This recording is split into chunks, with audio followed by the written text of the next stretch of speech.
So, welcome to Securing the Cloud podcast with Bytes. Today, Peter, we're going to be looking at all the challenges around cloud security, the shift to the cloud environments, and really trying to get through the myths and the truths of what cloud security really entails. For everyone on the podcast, my name is Fenton. I'm one of the cybersecurity specialists here at Bytes, and I'm joined by Peter. Yeah, sure. My name's Peter Hall. I'm responsible for the cloud security business at Tenable for the UK, Ireland and South Africa. Amazing. So, Peter, let's just jump in with the big picture. What do you see that cloud security really is at the moment? So cloud security is one of those kind of hot topics at the moment where organizations are embracing the new functionality that the hyperscalers are providing. But sadly, whether it's due to the lack of available expertise in the market or the challenges associated with just the sheer number of configuration options presented to them by the hyperscaler, they unfortunately fall into a trap of either misconfiguration or human error, and as a result of that, expose their organizations unnecessarily to a lot of cloud security risks. Sure. So you spoke a lot about the actual environment itself. Do we believe that cloud security is becoming a tool issue, a person issue, or is it an organizational issue? It's absolutely not a tool issue. If you would imagine, the likes of Amazon, Microsoft, and GCP, you've got a bunch of organization and developers there that absolutely can create the right kind of tooling which is fit for purpose for their environments, right? What the challenge becomes is that when it comes to the job of security, a lot of those security people don't have the same level of training perhaps as the developers do, and don't have the acuity of understanding and knowledge that those developers do. So there seems to be a little bit of a mismatch about, whether the cloud environment is being configured securely, because there's a discourse or a disconnect between the way in which those two teams, security and cloud, communicate. So one of the things that we do, and one of the things that we strive to do, is help to break down some of those communication barriers, help to demystify some of the configuration complexity around cloud, and try and bridge the gap between those two different parties, so that ultimately we can eradicate human error as much as possible and ensure that everything that's deployed in the cloud is as secure as it possibly can be. I think that is quite true, right? So that's where DevSecOps came into play and why the actual concept got existed in the first place, right? Because there was this challenge that developers were doing one thing, security doing the other, and there was an imbalance in trying to get that done. So do we feel like this is a developer problem or a security problem? Because ultimately not every team's going to have a DevSecOps division. So do we manage this from a security standpoint or a developer standpoint? The most important thing in my perspective, and from what I've discussed with customers around, especially as it pertains to what our platform can do, it's about democratizing the information to different teams so that the specialists can take care of it. All right. What I mean by that is that, clearly the capabilities of developing those environments sits with a DevSecOps team or a development team per se, or an application team, right? And so what is really important for security teams that sit perhaps on with a slightly different mindset, a mindset towards keeping the organization secure, a mindset that faces off with business stakeholders and the board as opposed to, internal application development teams, is that we've got to get our priorities right? We've got to understand the context of those security risks and what they mean ultimately for the customer and for that organization, who will have obviously regulatory pressures of some description or need to, develop to a certain code of standards, right? So what we're just trying to do is break down those silos, break down those communications, and then really point developers in the right direction towards securing a better outcome for that application as it's launched within their own organization's environment. Yeah, exactly. So I think it's really key that we can't force developers to do stuff. We need to put the right processes and policies in place to allow them to get to that point. Yeah, no one wants to know that they're deploying insecure code, right? No one wants to know that that they're doing something without the right oversight in place. Everyone requires, that little tap on the shoulder every now and again to say, actually, we can see that there's quite a lot of high risk vulnerabilities in your code. We need to eradicate those as that code goes through its development cycle, through from staging into non-production environments, into production environments, right? It's all well and good to create a functional product, but it's one thing to launch it securely in your organization. And again, that's some of the things that we look to try and provide our organization that we engage with clear understanding on what that line of sight looks like. Got you. So that would kind of bring on to the next point. From someone who's a non-technical person in cloud, run me through the process of what it takes from getting a developer to get what they need into the cloud environment, and then the differences between the cloud environments they might put them in. Yeah, sure. So in terms of what they need, at the end of the day, and in most cases, they want a sandbox environment that they can ensure they can pull down code from different repositories and start compiling and putting things together in a secure fashion.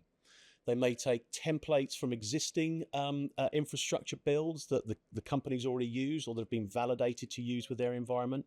And then through the course of not only building the right infrastructure and building the right applications, they will slowly layer on more and more and more of the security layers they need in order to ensure that that piece of that application is launched successfully with their environment. And what we often find is that you might see sandbox environments that have a very, very different set of guardrails associated with it than what you see within a more functional development environment and a more functioning staging and non-production environments, right? And that layering on of additional security functionality is something that needs to be par for the course. And I'm sure that most organizations can accept the fact that, as you move forward through those gears, you need to have more and more oversight and more understanding on how that's going to land in a regulatory understanding, from a compliance perspective, from a business as usual security operations perspective and patching perspective as it goes into production. So there's kind of multiple stages of where the cloud security scanning can happen. Absolutely. There's one when they're building the code in something like Terraform. There's one when they're putting it into different cloud environments and understanding where it's gone, who's put stuff where and why. And then we've got it in the cloud environments. Have we got any misconfigurations? Is that kind of what we're looking at here? Yeah, like I say, and you might create a sliding scale for the reciprocity of that audit or that compliance oversight, right? Maybe lackadaisical at the beginning as people are starting to find their feet and getting a product perhaps in its first iteration off the ground. And then, like I say, layering in additional security tools, that may be outside of the general developer's tool set. There may be a new set of tools that particular development team or that third party that's doing your development work has brought into the business. So again, how can we create the right kind of information sharing between developers and security in the wake of perhaps new tools being released on a regular basis, as they all are. Sure. So that leads me on kind of to the next point so we need to look at the business context around this. So how do we get a tool like this into a business organization? Yeah. So, in my experience in working with a lot of the sort of customers in the UK, one of the things you often find is that there are often predisposed functions within security that need to be adhered to as a product goes into that kind of production environment and is launched within their own business. And they've launched it through that development cycle and through their cloud infrastructure to that point. Again, taking a step back, each one of those different stages you've taken that application through has a different set of guardrails, right? You may have Microsoft best practice guidelines that you're following up to a point. You may want to use NIST standards or CIS benchmarks. Perhaps you have your own internal standards that you want to align each application to, whether it is to do with the identity and access management that you give people access to, the rights and permissions that they're allowed to do through development, and how you want to tune those in accordance to least privilege access control as it goes into production, right? And how you want to secure the access to make changes to that environment and lock it down a little bit more. Each one of these stages has an element of filtering that needs to be done. And again, a lot of what we do is we help organizations create that those different guardrails for different use cases. However, as we know, cybersecurity investments at the moment are kind of top of mind for the board. And so we need to kind of make sure that, even though we're going through what we call security due diligence through each one of those phases, that we keep the context and we talk about the business value associated with those security tools and aligning to those standards, right? So we need to create sort of simpler to understand metrics that the board can understand, right? We need to make sure that if we're categorizing applications perhaps to different levels, service levels within the business, patching for cadence, for example, or perhaps that application has a high degree of PCI sensitivity around it, so it'll be regulated a little bit more often by the governance teams and the audit organization business unit. You know, those kind of tags and that kind of information is also applied so that we can have a more business orientated conversation when that application is finally launched. And if anything, you know, using the right kind of tagging, you know, understanding what those assets will do, understanding what the cross-charging and costs associated with the FinOps back end of that particular application, bringing that information together so that the business can make strategic decisions around future investments is really, really important. And again, you know, a lot of the work that we do is sort of demystifying some of the security components of a product like this and talking in business language so that people can make, you know, more accurate investments over time about, you know, as this particular product perhaps or this new application mushrooms into a really, really large component of their revenue generating operations, right? How do we track changes in investment of that and the security posture of that moving forward? And those are the things that we like to embed as quickly and as early as we possibly can in that cycle and in that process. Yeah, I think it's right. I think since 2020, 2021, when we had the COVID lockdown, it was like, right, everyone is now moving to the cloud. Boards, executives were all like, we are moving to the cloud without them really knowing the security limitations, the challenges of that. And I think we're now getting to the point where everyone's made that shift. And now we're getting to the point where everyone's panicking about, have we secured it properly? Especially the executive board members. So are we able to, what sort of reports are we producing? Is it simplified saying this is the vulnerabilities we have and this is what we patched, or how does it look? Sure. Well, from our perspective, we can provide organizations with a very, very simple on-ramp to auditing any number of different hyperscaler environments and even on-prem containerization environments and even, you know, traditional hypervisor infrastructure as well for legacy cloud infrastructure. You know, we can do that with a high degree of fidelity very, very quickly when it comes to scanning public cloud environments. You know, typically it takes, you know, less than an hour to plug in our infrastructure with the right amount of amount of privileges that we need in order to scan a customer's environment. And then within 24 hours, whether that's Amazon, GCP, Oracle, or Azure, we can pull back a report that gives them a very simple and easy to consume management report around the hygiene and some of the factors where perhaps there may be misconfiguration issues, high number of critical vulnerabilities. Maybe there's a lot of excessive permissions in their environment as well that exposes their data to maybe too many people having responsibility for only sort of deleting but copying and maybe even you know, this high degree of permissiveness associated with highly sensitive bits of data. All of that we can deliver very simply and very easily in our reports and provide that a sort of starting point for that further conversation. How do we appropriately secure this? Where do we focus our attention first? Are there some quick wins? Perhaps we've seen some misconfiguration issues in certain infrastructure as code libraries, for example, that can quickly be addressed so that the next time you spin up a particular infrastructure as code template, it's secured by design. There's lots of little areas like that where we can create not only quick wins, but then create strategic direction for hardening the environments of those customers moving forward. And again, you know, with the fact that we can do such a variety of information and tagging of assets in an appropriate way, we can then landscape those environments relative to business function, relative to an organization's application mix, dependent upon different departments, locations, geography, whatever the way the customer would like their information represented. And that way we can get to the crux of things, right? You know, different applications in different cloud environments have different levels of priority. So how do we focus on what's important to fix first, whether that's through a regulatory lens, whether that's through a security lens, or whether that's through an audit and compliance hurdle that's coming up, perhaps for, say, PCI in the next few months. So it's very much, it's the same as traditional vulnerability management. From a Tenable perspective, you know this, but it's about prioritizing the vulnerabilities that you've got in your business first, and it's the same with the cloud environment. Yeah, vulnerability prioritization is absolutely something that we at Tenable are very, very well known for, right? But one of the things we've done with our platform over time is then add additional contextualization to that.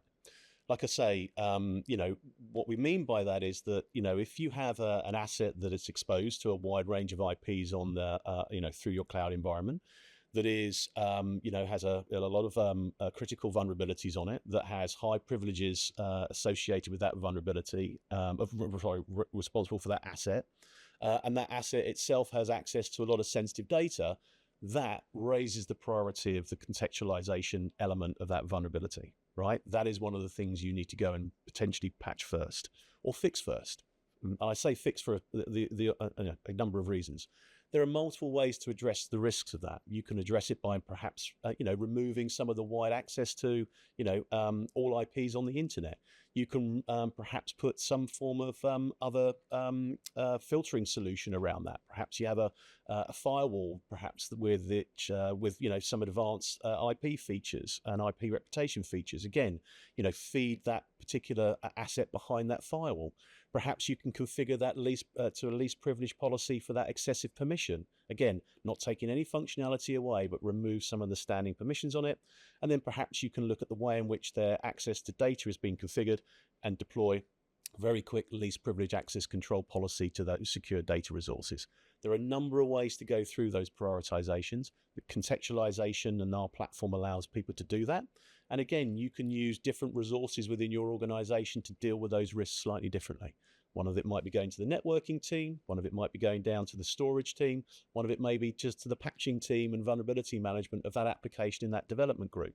But either way, we'd like to provide organizations with a multitude of different ways to reduce their risks. And ultimately, using our platform, we provide extremely good identity contextualization, as well as our vulnerability management solutions and vulnerability priority rating in our platform.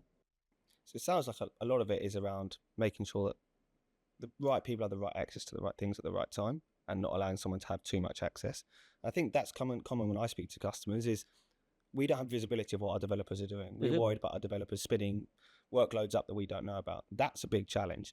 So automation is that buzzword that gets thrown around, but is this something that we can do in cloud and cloud security? 100%, yeah. So, and again, as with a customer last week, who, when I asked them the question around, what's your relationship like with the development teams? Again, they pointed out that they've got good relationships with certain development teams, and they communicate what they're launching, what's happening, the due diligence they've gone through on that application prior to launching it in that environment, or when they, or how they've approached it as they spin up that environment. And then, he, in the same breath, he pivoted to other development teams where the relationship isn't quite as good, right? So, when they're spinning up infrastructure in their environments, right? There's no communication with the security team, and information and security risks just pop up overnight that this team has to then go and report on, right? So, there are some disconnects in organizations, and that's everywhere, right? Where humans are humans at the end of the day. So, one of the things you can do, like I say, it is possible to configure cloud security products like ours that deploy at an organizational level, so that anytime something new spins up, either it's a new subscription in Azure, or it's a new account, for example, in AWS, or a new project in GCP, products and tooling like ours in cloud security immediately is there to start doing a sensor check on how well that's been configured. And it's all to do with then the lens under which you want to scrutinize that information.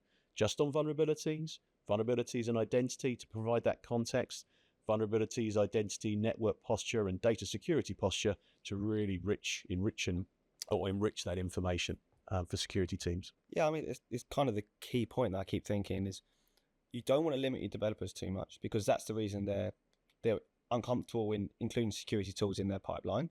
But also we need to, as a security division, make sure that we've got the right policies and procedures in place to make sure they're not spinning things up that are vulnerable. So that's the balance we need to find. 100%. Yeah. And once you've found that balance from a security standpoint, I think that's when you've got a good relationship between you and your development team. So a lot of people are screaming about AI, and ChatGPT, DeepSeek, all these different things. Is this something that is getting included in cloud security? Look, yeah, absolutely. So, cloud environments by their very nature is the kind of the engine room for innovation for most organizations, right? There's n number of examples, right, where the first mover advantage, right? You take Uber, for example, you take Netflix, right? They disrupted an industry status quo. There's probably not a single organization, that's working in cloud security that isn't trying to think about how they can, augment their business and be disruptive and take market share perhaps away from their competitors, right? A lot of people then are looking at AI services as a way of helping to create that differentiation or create additional value. And again, if you look at where, most of those AI services are, they're going to be in the hands of the hyperscalers, right? It's those guys that have got access to the chips, right? They're those people that have, built their own ASICs or their own infrastructure that can really create a first mover advantage for any small organization that has the access to those environments, right? So absolutely, you'd imagine that the amount of services from AWS are going to be growing over time. You just see how many models that Microsoft are bringing to the market, right, to allow organizations in different fields to leverage a custom model potentially for their own industry. And that's the way the business is going to be moving forward. But you have to have, to all our points, the right kind of guardrails in place to make sure that, you're going through the right level of due diligence and you're going through the right amount of QA from a business perspective prior to just letting people fly with the use of AI services, right? Because in doing so, there is a chance that they may put unnecessary amounts of their own customer-specific data in those environments, right? The acceptable usage policy for how that AI is trained may be a little bit along the lines that they will share that data amongst its training data, right? So there are some data security policies you have to be mindful of. There's definitely some guardrails you need to be having a grown-up conversation internally with your stakeholders about. And there's, that visibility challenge. As I mentioned earlier on, if someone were to spin up a new service leveraging AWS's AI services, for example, you'd want to be notified about that and just make sure that from a security team, you can go back to that particular business stakeholder and go, have you gone through the right kind of internal due diligence to leverage this particular service? Yeah. And as I mentioned earlier, not every single relationship with security and development has, that natural communicative flow, right? Sometimes you've got to knock on someone's door and say, hey, I've just seen a whole bunch of your team do this work with this particular AI service. I haven't seen any paperwork suggesting you can be doing that. Yeah. Should I shut that down or not? Right. So, let's just be grown up about it at the end of the day. So what happens if, say, not every team, not every business has a development team. So, but a lot of businesses are still using cloud services. Yep. Is cloud security still an effective thing that these guys need to use as well? Yeah. So, one of the things that we do really well when we engage our customers is we try and understand, what is the relationship with other third parties that are actually supporting your use of cloud services.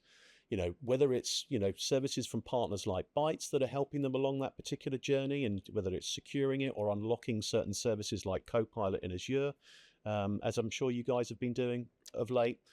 Whatever the journey is, right?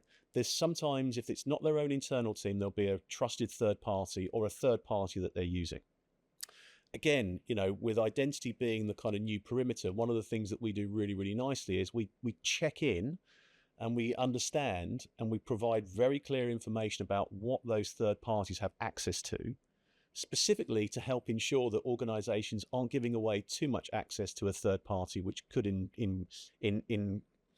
could ingest unnecessary risk, right? If an organization is there to do one particular job, then why do they have access to actually, take down quite a lot of the other infrastructure that exists with your environment, right? How can we ensure that their accounts in your AWS environment aren't cross-contaminated with other line of business production infrastructure that you might have or other development environments they might have? Just give them access to what they need. And if they do, and if you can, leverage, privilege access management or just-in-time capabilities, right, to grant access dynamically to resources they might need. and then redact those privileges once that that task has been completed. And again, we offer services that allow people to do that. So yeah, safely enabling third-party developers and organizations that are that have a multitude of different people supporting their cloud journey is what we're here to do. Sure. Okay, so that's really interesting. I think the key bit for me and the takeaway of this is about understanding who has access to the cloud, controlling what they can do there.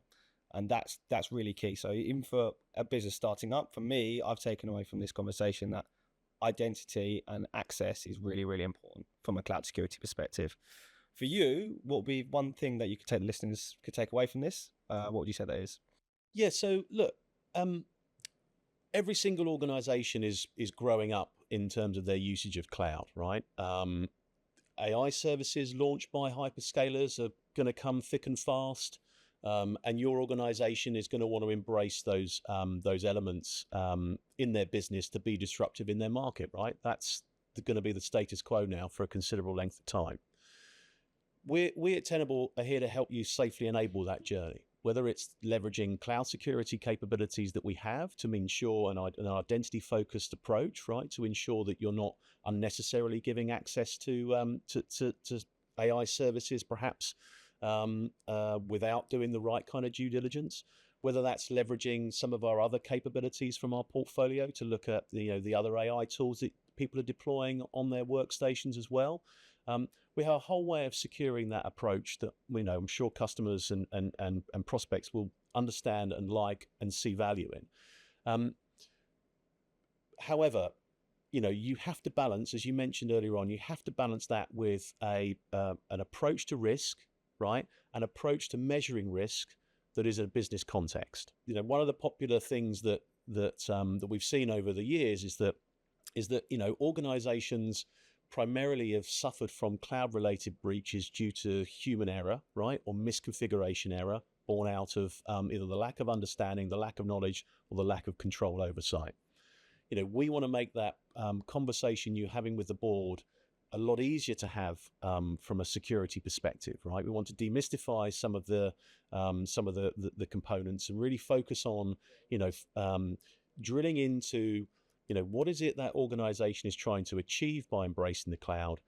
How do we secure that approach? And how do we do that using, the lensing of understanding, what the impact, if they don't invest properly in cloud tools, are likely to be, right? Will it create a compliance infringement, a GDPR related investigation?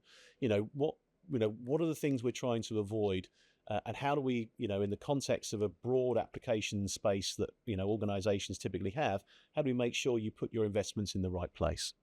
Because it is complicated, but it can be demystified if you do it right and tag your environment appropriately and go through the process of kind of consolidating tools into an exposure management platform in the way that we do. I think that's the important bit, is showing that cloud security has a good return on investment and it's not just an outlay for the board, and then relaying that back to them. I think that's a really key point. So thanks so much, Peter, for a great conversation. It's really insightful from someone who's not technical, made it really understanding, and I'm sure for the listeners you also help there. If you'd like to connect with either of us on LinkedIn, I'm sure we'd both be happy to have a chat with anyone. 100%, yep, always. And if not, please reach out to your Bytes account manager. Absolutely. Thank you very much. Thank you very much, Ed. Appreciate it. Thank you. Thank you.